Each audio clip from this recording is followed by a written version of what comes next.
Welcome back to our Ghost series. In the run-up to Halloween, we'll be showcasing nothing but the best paranormal videos and images. Lock your doors, hit those lights, and enjoy.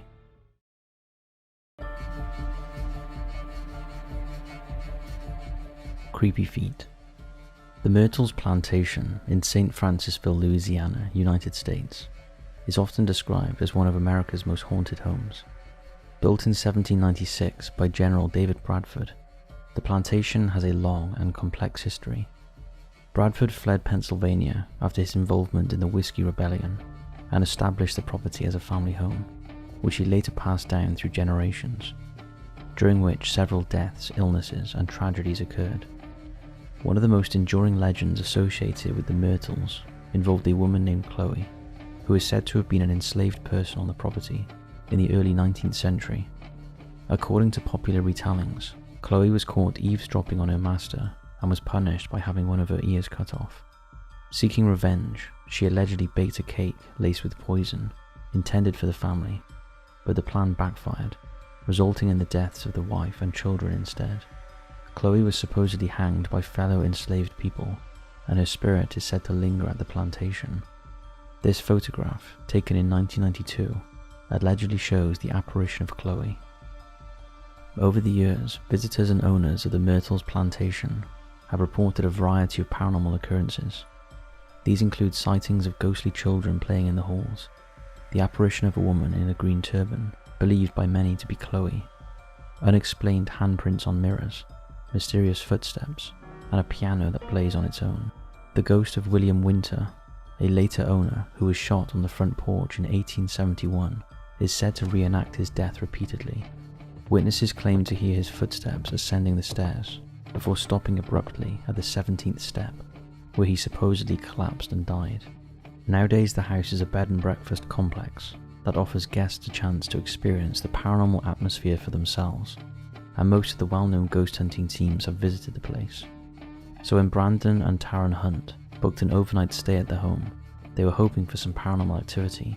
They decided to film some of their stay in the hope of capturing something on camera. When they filmed the clip that we are about to show you, they initially did not notice the 3 pairs of feet walking from the staircase into the main hallway. Take a look.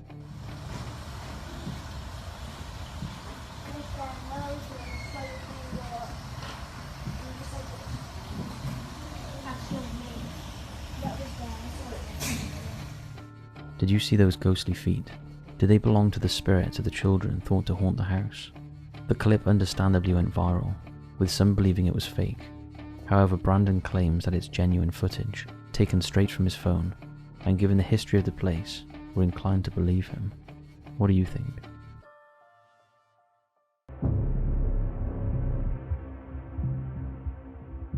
Haunted Lives. Now this next one is old, but is creepy nonetheless, and it's likely one that many haven't seen before. It was captured in a 1990s American paranormal miniseries called Haunted Lives, when the show's paranormal investigators were looking into a house in Van Nuys, California. The house had long been the subject of alleged paranormal activity, which made it difficult for the owner to rent out. Eventually in 1991, a couple named Rita and Kyle Matheson moved in. However, the house quickly lived up to its reputation, and troubling events began to unfold. The couple found themselves being abusive towards each other for no apparent reason, and they experienced strange occurrences in the home, ranging from unexplained lights in the rooms to objects moving on their own. Not long after moving in, the couple returned home from a night out to find the keyhole in the front door glowing red, all the lights on, and the house uncomfortably hot. Once inside, they erupted into an argument for no reason. After sensing a presence and experiencing an attack from an invisible force, they left the home and never returned. Fast forward to the Haunted Lives show, and over a few months, their team of investigators went to the house to investigate, setting up cameras to try and capture what was going on and what the couple were experiencing. This is what they called. What's going to take place is basically some of the most remarkable footage that we've documented during the first beginning of this investigation. As you can see in a moment, doors and drawers, cabinets are moving. Our other instrumentation did pick up fluctuations taking place in the environment, background radiation fluctuations, electrostatic fields. in a moment, the vibration that's taking place, or the phenomena we should say, is moving across the kitchen toward the camera. Now it's affecting the camera. We speculate on that because what you're seeing is an effect on the magnetic tape itself, and the fluctuations are continuing. After this was over, when we found the camera, it was severely damaged. The footage is interesting. However, some have noted that it could easily be faked, since there is no additional information about the case beyond what was presented in the TV program. It's difficult to assess its authenticity. However, if it is true, it's incredibly creepy.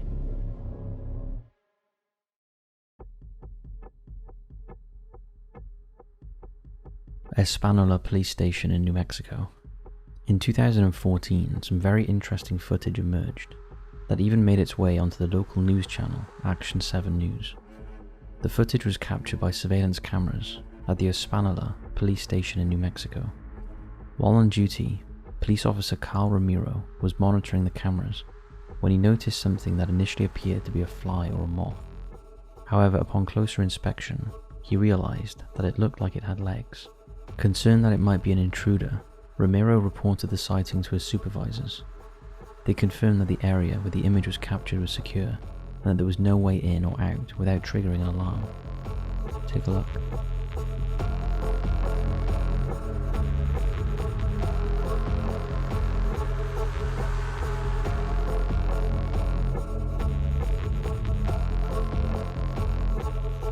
This incident does not seem to be an isolated occurrence.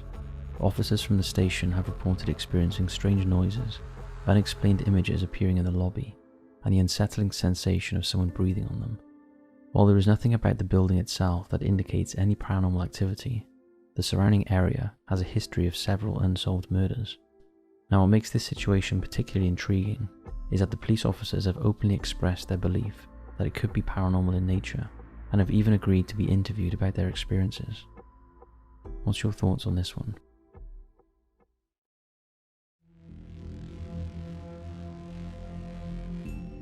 Ghostly photo. This next photograph was sent to us by one of our valued viewers, who lives in Poughkeepsie, New York, very close to the Hudson River State Hospital, a place often described as one of the most haunted places in the Hudson Valley.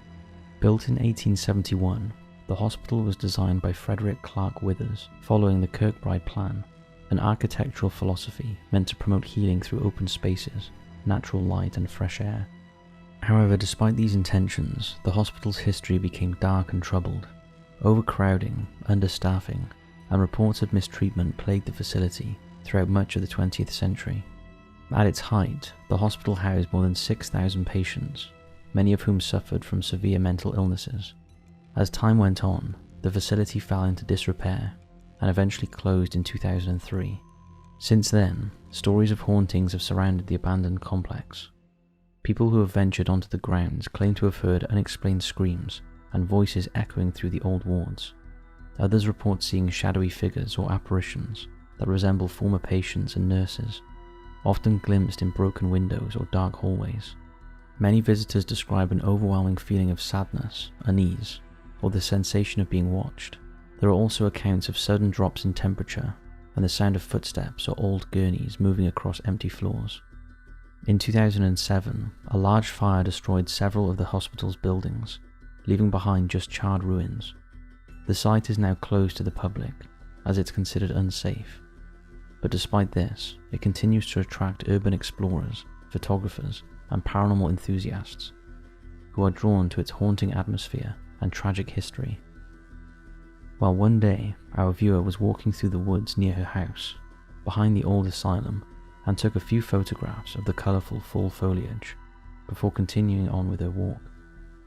It wasn't until she got home and reviewed her photos that she realised she had captured something very creepy. Take a look. Look closely at whatever this is. Its sunken eyes appear to be gazing straight into the camera. So is this one of the tortured patients who lost their life at the asylum? A case of pareidolia? Or is there another explanation? Thank you for sending this one in to us.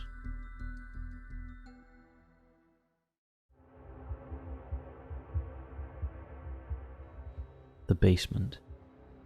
These next clips were sent to us by Rebecca, one of our amazing viewers who lives in Auburn, Maine.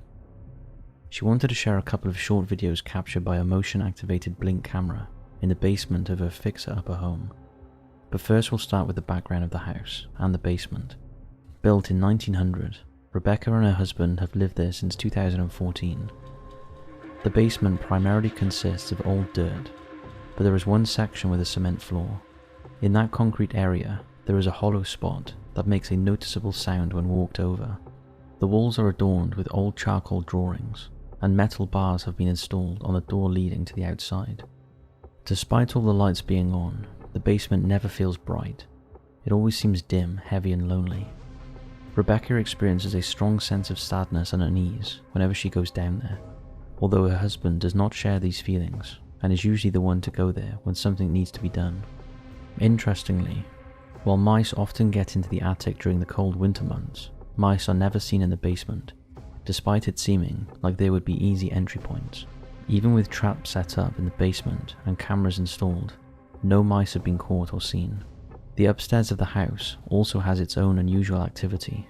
Both Rebecca and her husband have heard their names being called, sometimes when one of them is home alone. They've also felt sensations of movement around them, such as the feeling of someone walking past, or a brief breeze brushing by when no one is there.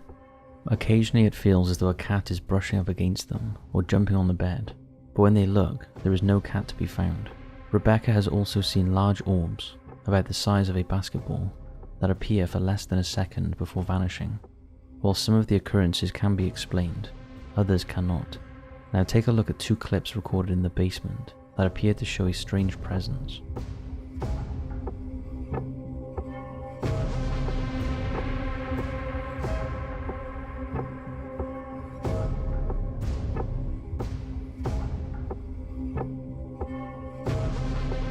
Rebecca mentioned that most people who have viewed the footage assume it's just a bug passing near the light.